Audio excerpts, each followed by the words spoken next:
सोचो आप अपने फ़ोन पर हैं। आपने सिर्फ़ एक नोटिफ़िकेशन चेक कर रहा था, लेकिन फिर आपने यूट्यूब खोला, फिर इंस्टाग्राम, फिर कुछ भी छोटी बहुत वीडियोज़ देखी, फिर कमेंट खोले, फिर अचानक से आपको एहसास हुआ कि 2 घंटे गुज़र गए। आपने कुछ ख़ास नहीं किया, लेकिन आप वहाँ से हट ही नहीं पा रहे। ऐसा क्यों? इस सवाल का जवाब आपके दिमाग के अंदर छुपा एक केमिकल, ये कोई आम केमिकल नहीं, ये आपके फैसलों और आपकी ख्वाहिशों और आपकी आदतों का असल सच्चा केमिकल है जो आपके पूरे सिस्टम को कंट्रोल करता है, जिसका नाम है डोपामिन। ये वो केमिकल है जो आपके दिमाग का रिवॉर्ड सिस्टम का असल ड्राइवर है। तो आओ समझते हैं कि डोपामिन असल में है क्या और चलते हैं इसकी गहराइयों में इन 7 चैप्टर में। लेकिन वीडियो में आगे बढ़ने से पहले मैं आपको ये चीज़ बता दूं कि ये वीडियो साइंस से रिलेटेड है। इसके अंदर हम इसकी जड़ तक जाएंगे ताकि हम आसानी से समझ सकें कि डोपामिन बनता कैसे है और हम उससे ईजिली कैसे छूट सकते हैं और आपकी ये लूप वाली प्रॉब्लम को हम कैसे सॉल्व कर सकते हैं। तो चलते हैं सबसे पहले चैप्टर की तरफ, जिसका नाम है द बायोकेमिकल रूट। ये किस केमिकल से बनता है? डोपामिन खुद एक न्यूरोट्रांसमीटर है, लेकिन इसकी तैयारी का सिलसिला इन बुनियादी केमिकल से होता है। Number 1, phenylalanine. एक इसेंशियल अमीनो एसिड है जो हमारी प्रोटीन वाली ग़िज़ाओं जैसे गोश्त, अंडे, दाल से मिलता है। टायरोसाइन।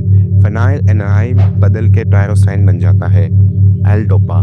टायरोसाइन फिर एक खास एंजाइम टायरोसाइन हाइड्रोक्साइड काम करता है और उसे एल-डोपा में बदल देता है। ये वो केमिकल है जिससे पार्किंसन डिजीज का इलाज में डिटेक्ट किया जाता है।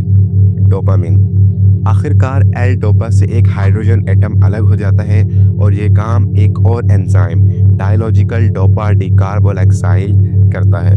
इसके बाद वो मौजूदा केमिकल डोपामिन बन जाता है। और आसान अल्फाज में बोले तो प्रोटीन, उसके बाद फेनाइल एलिनाइन, उसके बाद टायरोसाइन, उसके बाद एल-डोपा, उसके बाद आता है डोपामिन। अब चलते हैं चैप्टर नंबर 2 की तरफ, द प्रोडक्शन हब। डोपामिन दिमाग के कई हिस्सों में बनता है, लेकिन इसकी 2 मखसूस फैक्ट्रियां हैं। Number 1, ventral tegmental area VTA। ये दिमाग के बीच का एक छोटा सा हिस्सा है। जब आपको किसी रिवॉर्ड की उम्मीद होती है, जैसे खाना खाना या आपका फ़ोन का नोटिफिकेशन, VTA डोपामिन को आग लगाता है। ये डोपामिन आपके दिमाग के न्यूक्लियस एक्कम्बेंस और प्रीफ्रंटल कॉर्टेक्स तक जाती है। ये वो रास्ता है जो खुशी, उम्मीद और एडिक्शन के लिए जिम्मेदार है। Substantia nigra. ये डोपामिन दिमाग के बेसल गैंग्लिया को भेजती है। ये रास्ता मूवमेंट और इंतजाम अमल यानी मोटर कंट्रोल के लिए जिम्मेदार है। इसकी कमी से पार्किंसन डिजीज भी होती है। अब चलते हैं चैप्टर नंबर 3 पे, द रिसेप्शन सेंटर। दिमाग का कौन सा हिस्सा इसे लेता है? डोपामिन अपने काम रिसेप्टर के जरिए करता है। जैसे कि एक की एक लॉक में फिट हो जाती है, वैसे ही डोपामिन दिमाग के सेल्स पर मौजूद अलग अलग किस्म के रिसेप्टर जैसे D1, D2, D3 वगैरह से जुड़ी होती है।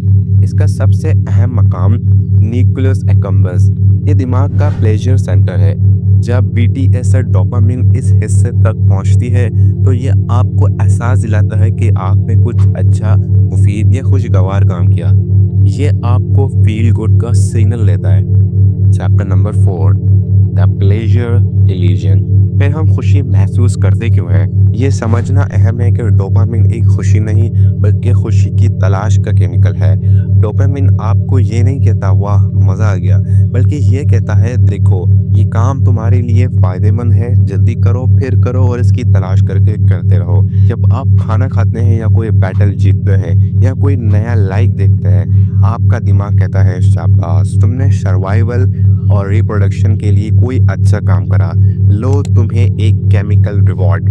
ये रिवॉर्ड का एहसास ही वो खुशी या सेटिस्फेक्शन होती है। Chapter number 5, the study paradox. पढ़ाई में मन नहीं लगता, ऐसा क्यों? इसकी वजह भी डोपामिन की ही है।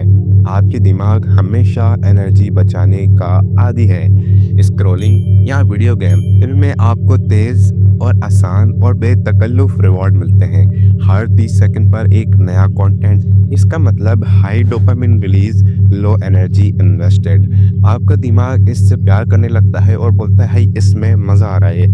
पढ़ाई, इसमें आपको रिवॉर्ड देर बाद मिलता है, एग्जाम में अच्छे ग्रेड, नौकरी एक्सेट्रा। इसका मतलब है लो या unpredictable dopamine release and high energy amount invested. आपका दिमाग एनर्जी बचाने के लिए आपको आसान तरीके की तरफ खींचता है, जैसे कि पढ़ाई से भागना। ये आपकी कमी नहीं बल्कि आपके दिमाग की फितरी सूरत हाल है। Chapter number 3, the scrolling loop, the vicious cycle. जब बार बार सोशल मीडिया यूज करते हैं आपके साथ कुछ ऐसा होता है। नंबर 1, आप कुछ नया देखते हैं, थोड़ी सी डोपामिन रिलीज होती है। नंबर 2, आपके दिमाग को ये आसान रिवॉर्ड पसंद आता है। नंबर 3, आपका दिमाग इस रिवॉर्ड की तलाश में आपको फिर से स्क्रॉल करने पर मजबूर करता है। नंबर 4, बार बार यूज से आपका डोपामिन रिसेप्टर कमजोर हो जाता है, जिसे हम डाउन इरेगुलेटेड कहते हैं। नंबर 5, आप पहले जितनी खुशी नहीं मिलती तो आप ज़्यादा देर तक स्क्रॉल करते हैं ताकि वही एहसास वापस मिल सके। नंबर 6, ये एक डोपामिन ट्रैप बन जाता है जहां आप ज़्यादा काम करने की हिम्मत नहीं कर पाते। करते हैं चैप्टर नंबर 7, इस ट्रैप से निकलने के 7 साइंस बेस्ड तरीके। ये डोपामिन डिटॉक्स नहीं है बल्कि डोपामिन सिस्टम को ठीक करने के तरीके हैं। Number 1, delayed gratification. अपनी ख्वाहिशों को पूरा करने से पहले थोड़ी देर रुकें, जैसे भूख लगने पर 10 मिनट रुककर खाना खाएं। ये आपके प्रीफ्रंटल कॉर्टेक्स यानी कंट्रोल सिस्टम को मजबूत करता है। Number 2, natural reward. अपने डोपामिन लूप्स को तबाह करने के बजाय उन्हें हेल्दी चीज़ों की तरफ टर्न कर लें, जैसे कि किसी का शुक्रिया अदा करना, छोटी छोटी जीत मनाना, जैसे एक किताब पढ़ना या रनिंग करना वगैरह। Number 3, cold exposure. 2 से 3 मिनट का ठंडा शॉवर या कोल्ड प्लग। साइंस कहती है कि ये डोपामिन के लेवल को 250 तक बढ़ा देता है, और वो भी कई घंटों तक। ये आपकी टॉलरेंस ठीक करने का ज़बरदस्त तरीका है। नंबर 4, काम को चंक्स में तकसीम करें। पढ़ाई या कोई भी बोरिंग काम को छोटे छोटे हिस्सों में पढ़ें। हर हिस्सा पूरे करने पर अपने आप को तारीफ दें। इससे आप अपने काम से भी डोपामिन का सिलसिला जोड़ सकते हैं। Number 5, fasting. कुछ घंटों तक खाने से परहेज डोपामिन रिसेप्टर की सेंसिटिविटी को वापस लेने में मदद करती है। खाना खाने का रिवॉर्ड और डोपामिन रिलीज फिर से ज़्यादा मीठा महसूस होता है। ये थोड़ा कॉम्प्लेक्स था, लेकिन ये थोड़ा रिलीजियस था, तो मैंने इसको ज़्यादा डिफाइन नहीं करा। अब चलते हैं छठे पॉइंट की तरफ। इसका नाम है कैफीन का सही इस्तेमाल। चाय या कॉफ़ी पिए, लेकिन ऐसे मकाम पर जब आपको कोई मेहनत वाला काम करना हो, जैसे पढ़ाई। इससे डोपामिन रिलीज का सिलसिला आपके काम से जुड़ जाता है, ना कि आपके फ़ोन से। क्वालिटी स्लीप आपके डोपामिन रिसेप्टर को रेस्ट और क्लीन करती है। बेकार नींद आपके पूरे डोपामिन सिस्टम को परेशान कर देती है, जिससे आप हमेशा कुछ ना कुछ तलाश करते रहते हैं जिससे आप डोपामिन हासिल कर पाएं, और आप अपनी ज़िंदगी में कुछ नहीं कर पाते और इस ट्रैप में फंसे रहते हैं।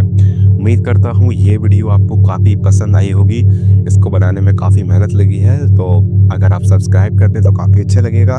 तो हम मिलते हैं आपको नेक्स्ट वीडियो में। जब तक के लिए बाय बाय।